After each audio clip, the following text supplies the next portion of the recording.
Shalom, sahabat Yesus yang saya kasihi. Bersama saya kembali Pastor Samuel Asaria Rapa dalam program Rema, Restorasi melalui Alkitab. Pembacaan kita pada saat ini adalah Mazmur pasal yang ke-36. Demikian firman Tuhan. Kefasikan orang berdosa dan kasih setia Allah untuk pemimpin biduan dari hamba Tuhan dari Daud. Dosa bertutur di lubuk hati orang fasik. Rasa takut kepada Allah tidak ada pada orang itu. Sebab ia membujuk dirinya sampai orang mendapat kesalahannya dan membencinya. Perkataan dari mulutnya ialah kejahatan dan tipu daya. Ia berhenti berlaku bijaksana dan berbuat baik. Kejahatan dirancangkannya di tempat tidurnya. Ia menempatkan dirinya di jalan yang tidak baik. Apa yang jahat tidak ditolaknya. Ya Tuhan, kasih-Mu sampai ke langit, setia-Mu sampai ke awan. Keadilan-Mu adalah seperti gunung-gunung Allah. Hukum-Mu bagaikan samudera raya yang hebat. Manusia dan hewan Kau selamatkan ya Tuhan. Betapa berharganya kasih setia-Mu ya Allah. Anak-anak manusia berlindung dalam naungan sayap-Mu. Mereka mengenyangkan dirinya dengan lemak di rumah-Mu. Engkau memberi mereka minum dari sungai kesenangan-Mu. Sebab padamu ada sumber hayat. Di dalam terang-Mu kami melihat terang. Lanjutkanlah kasih setia-Mu bagi orang yang mengenal Engkau. Dan keadilan-Mu bagi orang yang tulus hati. Janganlah kiranya kaki orang-orang congkak menginjak aku. Dan tangan orang fasik mengusir aku. Lihat, orang-orang yang melakukan kejahatan itu jatuh. Mereka dibanting dan tidak dapat bangun lagi. Sahabat Yesus yang saya kasihi. Bagian firman Tuhan ini kita melihat ada 3 bagian. Bagian yang pertama dia berbicara tentang orang fasik, orang yang berdosa. Dan bagian yang kedua itu dimulai dari ayat yang ke-6. Dia berbicara tentang Allah. Lalu bagian yang ketiga itu dia berbicara tentang orang-orang yang sudah dibenarkan oleh Allah. Nah, mari kita melihat satu persatu.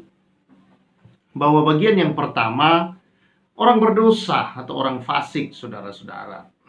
Orang berdosa dikatakan di dalam hati, lubuk hatinya itu bertutur dosa di dalamnya.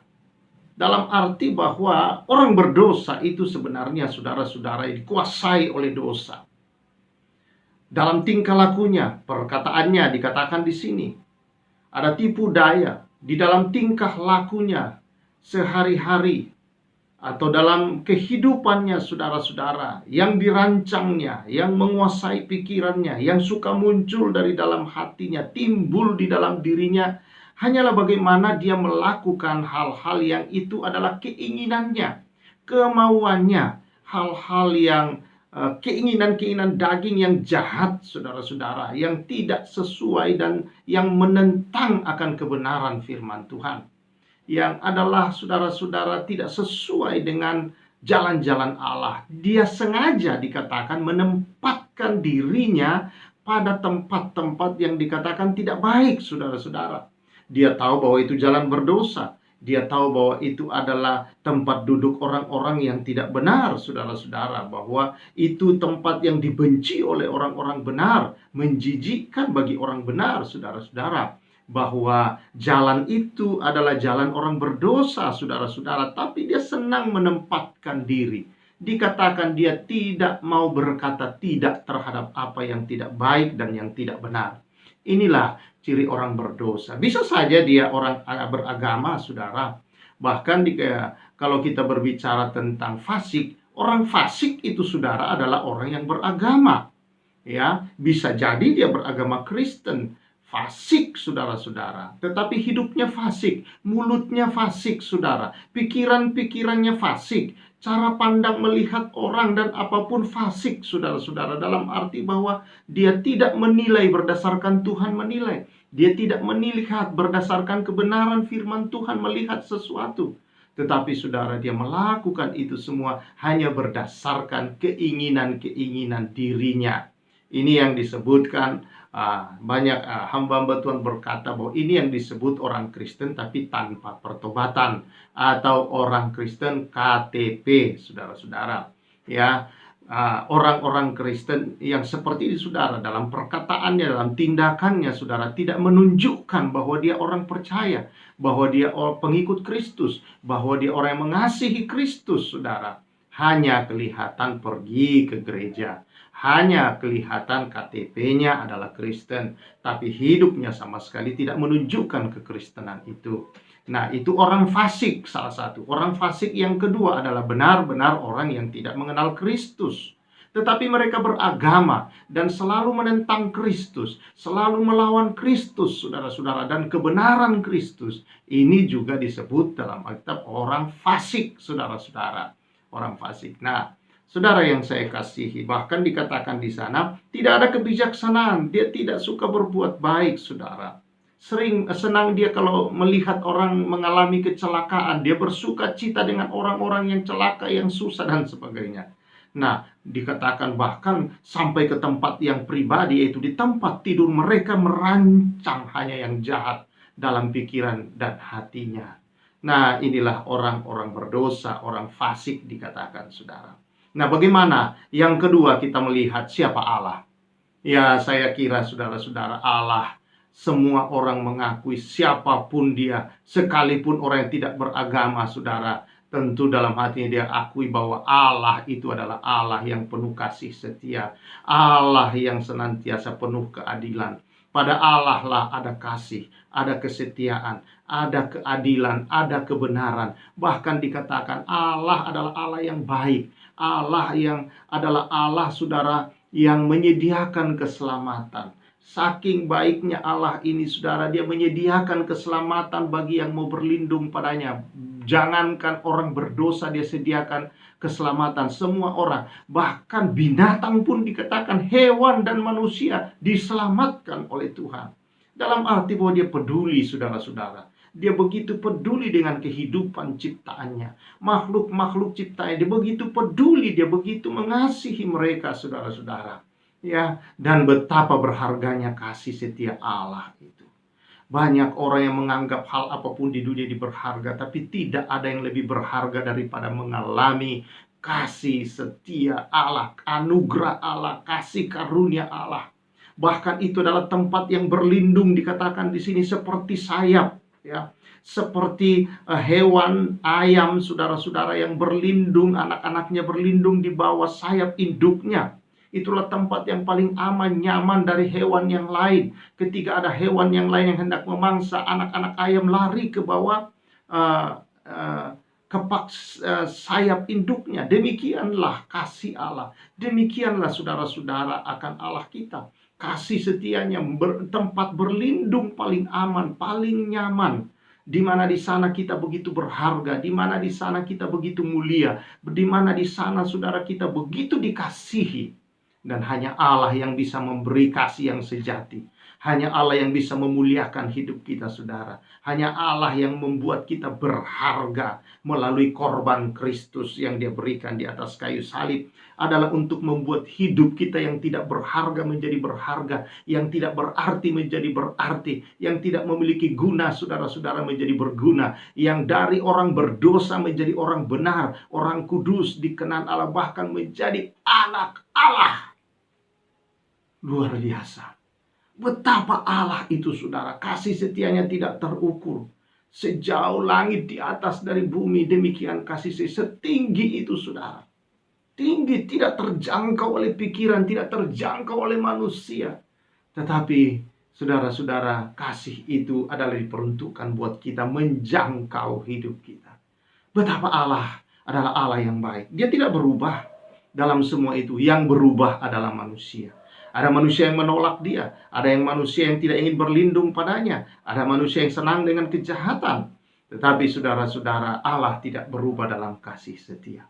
Semua dia pedulikan, semua dia kasihi. Ketika dia kirimkan Yesus mati di atas kayu salib, bukan hanya untuk sekelompok orang, tetapi dia memberikan untuk dunia.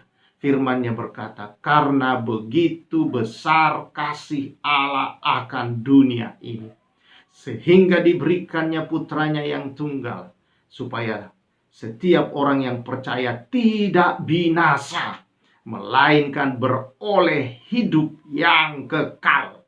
Kekal selama-lamanya. Tidak binasa, saudara-saudara. Dikatakan dalam Yohanes 3:16 bahwa begitu besar kasih Allah akan dunia.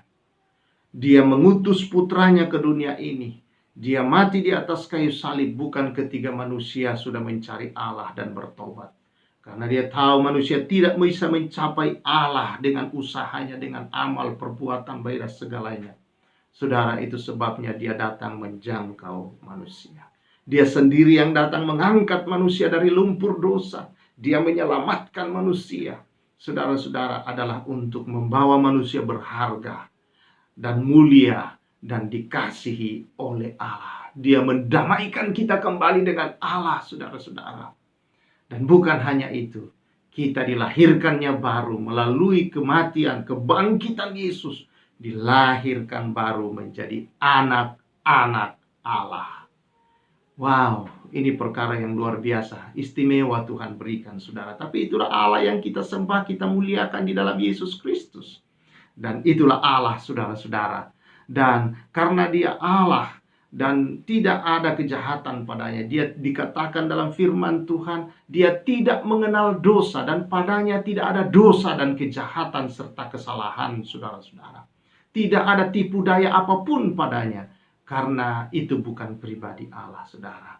Dia tidak mengenal, jangankan memiliki dosa, saudara, berbuat dosa. Dia tidak pernah mengenal dosa. Tetapi, saudara, dia dijadikan dosa. Supaya apa? Supaya kebenarannya menjadi milik kita. Kekudusannya diberikannya kepada kita. Dan kita boleh layak di hadapan Bapa di surga. Kita boleh berkenan, kita menjadi anak-anak kesayangan yang sangat dikasihi, menjadi anak. Dia rela mengambil itu semua, saudara, dosa kita, dijadikan dosa, supaya kita mengambil apa yang menjadi miliknya, bagian hidupnya dia berikan. Jadi ada pertukaran terjadi. Luar biasa Allah kita ini, saudara. Dan dia sudah selesaikan itu semua. Dia kalahkan, dia bangkit kembali, saudara, untuk membuktikan kepada kita menjadi jaminan bagi kita, saudara. Ya, kebangkitan Kristus adalah sebuah kwitansi jaminan bahwa dia sudah selesaikan, dia sudah bayar lunas semua hutang dosa kita itu, saudara. Kebangkitan adalah bukti daripada pembayaran itu, saudara. Lunas dibayar dengan darah Yesus Kristus. Puji Tuhan, puji Tuhan. Dan itulah Allah kita. Nah, orang yang ketiga di sini adalah orang yang sudah dia benarkan, ya, ditebus, yang mau percaya dan kepada Tuhan Yesus. Dikatakan di sini, saudara, ayat 9, mereka mengenyangkan dirinya dengan lemak di rumahmu. Engkau memberi mereka minum dari sungai kesenanganmu. Wow, kalau kita gambarkan ini, saudara, luar biasa. Mengenyangkan diri dengan lemak di rumah Tuhan. Lemak, saudara-saudara, di dalam mempersembahkan korban kepada Tuhan, maka itu harus dibakar di hadapan Tuhan sebagai bau-bauan yang harum, yang berkenan, saudara. Artinya, saudara, di dalam rumah Tuhan kita dikenyangkan, diperkenankan kepada Allah. Kita boleh datang kepada Tuhan, kita dekat dengan Tuhan. Dia tinggal di dalam kita, saudara. Ini satu keistimewaan yang luar biasa. Kita boleh memiliki hubungan yang sangat erat. Dia membuat kita berharga dan mulia di matanya. Saudara yang saya kasih dalam Tuhan, betapa berharganya hidup kita. Oleh karena Allah dalam kasih setianya yang sangat berharga itu, dia memberi kita minum dari sungainya. Artinya kelegaan, kepuasan, saudara-saudara, akan kehidupan yang sesungguhnya itu hanya ada di dalam Allah. Apa yang manusia cari yang kosong dalam dirinya dengan mengisi harta, mengisi berbagai macam hal di dunia, tidak akan pernah terpuaskan. Kecuali kalau dia memiliki Kristus, Yesus, Allah di dalam hatinya. Maka dia utuh kembali sebagai ciptaan yang sesungguhnya, yang menurut gambar dan rupa Allah itu sendiri. Allah menciptakan manusia dalam rupa dan gambarnya, dan dirusak oleh dosa. Tetapi Allah datang menyelamatkan kita kembali dan mengembalikan gambar dan rupa itu dalam kita. Nah, saudara yang saya kasihi, dikatakan di sini, sebab padamu ada sumber hayat dan di dalam terangmu kami melihat terang. Di dalam Allah, saudara, ada kehidupan yang kekal, hidup yang sesungguhnya. Ada terang, tidak ada lagi dosa, kegelapan di dalamnya. Dalam Roma dikatakan bahwa ketika kita sudah ditebus, saudara, dosa tidak berkuasa lagi atas kita. Kegelapan tidak berkuasa, tetapi terang justru ada dalam kita, yaitu Kristus Yesus. Sehingga Yesus berkata, kamulah terang dunia, kamulah garam dunia. Pengaruh Yesus, kemuliaan Yesus, pribadi Yesus, saudara-saudara, itu dipancarkan ke dunia ini melalui kita. Melalui hidup kita, melalui diri kita, saudara, terangnya. Jadi saudara yang saya kasihi di dalam Tuhan, kemanapun anak-anak Tuhan ini pergi, kemanapun orang-orang yang dibenarkan ini pergi, ada terang Tuhan bercahaya dari hidupnya, dari perkataan, dari perbuatan, dari kasih yang nampak, yang benar. Ya, karena itu saudara-saudara, mari sebagai orang-orang yang sudah dibenarkan oleh Tuhan, hendaklah kita sadar siapa kita di hadapan Allah. Kita anak-anak kesayangan. Kita adalah orang yang berkenan, yang layak di hadapannya untuk senantiasa datang menyembah, memuji, bersekutu, saudara-saudara, tanpa harus ada tuduhan-tuduhan lagi dalam hidup kita. Kita sudah dimerdekakan, dibebaskan dari semua itu. Karena itu saudara-saudara, bersyukurlah kepada Tuhan akan hal itu. Dan saudara-saudara yang mendengar akan firman Allah ini dan masih hidup di dalam dosa, masih dikuasai oleh kejahatan-kejahatan, atau engkau orang Kristen menyatakan dirimu tetapi tidak hidup dalam kebenaran, Allah adalah Allah yang penuh kasih. Allah adalah Allah yang penuh kemurahan. Dia tetap mengasihi engkau. Dia sangat merindukan engkau. Dan dia mau mengubah hidupmu. Kalau engkau datang padanya, kau buka hatimu dan berkata, Yesus, biarlah engkau masuk di dalam hidupku. Dan engkaulah Tuhan dan Rajaku, engkaulah Juru Selamatku. Saat itu juga saudara, engkau akan mengalami kemurahannya dan hidup di dalamnya. Bagi saudara-saudara yang percaya, namun tidak hidup dalam kebenarannya, engkau selalu punya kesempatan. Tuhan mengasihi engkau, Tuhan mencintai engkau, Tuhan selalu setia dengan engkau. Ya, walaupun engkau tidak setia kepadanya, dia tidak bisa berubah setia. Engkau tidak baik kepada Tuhan, dia selalu baik kepadamu. Dia tidak berubah dalam kebaikannya, dia tidak berubah dalam cinta kasihnya kepadamu. Dan engkau tetap adalah anak kesayangan yang dikasihinya. Dia membuat engkau berharga di matanya. Engkau mulia di hadapan Tuhan. Mungkin di hadapan manusia saat ini engkau merasa engkau yang dibenci, engkau najis, engkau jijik. Tapi tidak, karena darah Kristus engkau di mata Tuhan sudah dibenarkan. Sekalipun selama ini menurut manusia, pandangan manusia, engkau tidak berjalan dalam kebenaran. Tetapi seorang yang pernah engkau percaya bahwa Yesus adalah Tuhan, engkau orang Kristen tapi belum hidup benar, engkau selalu punya kesempatan diubahkan di dalam Tuhan. Mari datang kepadanya. Haleluya. Biarkan kasih dan kemurahan Kristus yang mengubah hidup kita semua. Haleluya. Kita bersyukur kepada Tuhan akan hal ini. Dan biar kemuliaan hanya diberikan kepada Tuhan. Amin. Mari kita berdoa. Tuhan, terima kasih. Engkau melihat dan engkau mendengar seruan-seruan orang-orang yang mendengar dan firman-Mu ini, Tuhan. Jika ada di antara mereka yang belum mengenal engkau, belum mengalami engkau, Tuhan, belum menjadikan engkau sebagai Tuhan dan menerima engkau sebagai Tuhan dan Juru Selamat dalam hidup mereka, biarlah saat ini engkau yang belum menerima Kristus dan engkau mau hidup dalam kebenaran, menjadi anak-anak kesayangan Tuhan. Mari buka hatimu dan katakan, Yesus, engkau masuk dalam hatiku, engkau Tuhan dan Rajaku. Aku percaya bahwa engkaulah Juru Selamatku di dalam nama Yesus. Katakan saudara, dan biar Kristus bekerja dalam hatimu dan mengubahkan engkau. Engkau yang hidup, orang Kristen, engkau mendengar ini dan masih hidup fasik selama ini, masih hidup tidak dalam jalan-jalan Tuhan. Mari kembali kepada Tuhan. Katakan, Tuhan terima kasih karena Engkau mengasihi aku. Engkau tidak pernah meninggalkan dan tidak membiarkan aku. Walau manusia memandang bahwa saya tidak layak untuk diampuni, tapi Engkau telah mengampuni dan mengasihi aku. Dan saat ini putuskan saudara, engkau mau hidup di hadapan Tuhan dengan sungguh-sungguh. Engkau mau hidup di hadapan Tuhan dengan benar. Oh Tuhan, terima kasih, jamah anak-anak-Mu ini. Jamah mereka Tuhan. Roh Kudus melawat mereka di dalam nama Yesus. Kuasa Allah melawat mereka, memampukan mereka Tuhan. Roh Kudus dan kasih karunia yang mengalir dalam hidup anak-anak-Mu ini, Tuhan saat ini membuat anak-anak-Mu tidak lagi hidup di dalam dosa, tapi dalam kebenaran.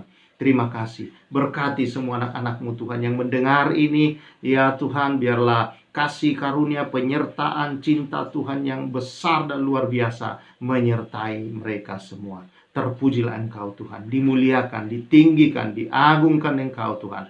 Di dalam nama Yesus Kristus. Haleluya. Amin. Puji Tuhan saudara. Tetaplah berjalan sebagai orang benar yang dikasihi oleh Allah. Ya, saya Pastor Samuel mengucapkan salam restorasi.